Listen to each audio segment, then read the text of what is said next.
DSP Khanpur Rana Nasrullah, SHO Khanpur सरताज अहमद जागीरानी।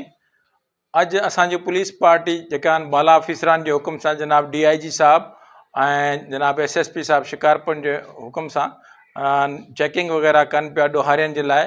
को information उनखे उते मिली त हिकिड़ो मशहूरु ज़माना डेकवेट हेड मनी वारो लाड़काना ज़िले जो, जिते तक़रीबन अटकल 50 लाख रुपए जे क़रीब इनाम रखियलु हुयो और त उहो इन इलाइक़े में आयल आहे, जंहिंजे लाइ नाकाबंदी कई।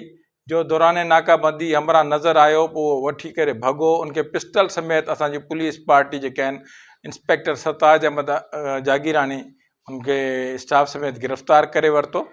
पोइ असां उनखे जंहिं महिल मालूमात कईसीं, उनजो रिकॉर्ड वग़ैरह चेक करायोसीं त तक़रीबन लाड़काना ज़िले ऐं ॿियनि ज़िलनि जो उनजे मथां अटकल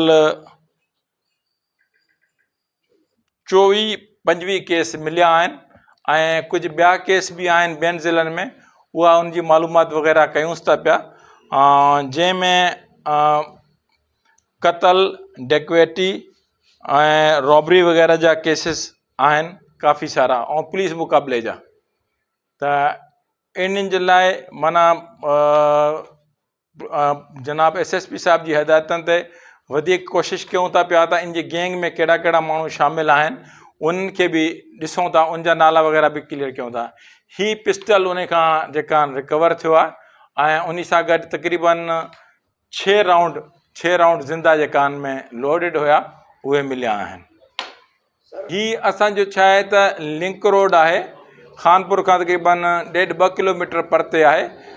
चोई शाख आहे उनजे नाले सां, उतो इहो रस्तो वेंदो आहे, पोइ अॻिते निकिरंदो आहे, उतो इहो रस्तो जैकाबाद ऐं ॿिए पासे परते निकिरी वेंदो आहे मुख़्तलिफ़ ज़िलनि में।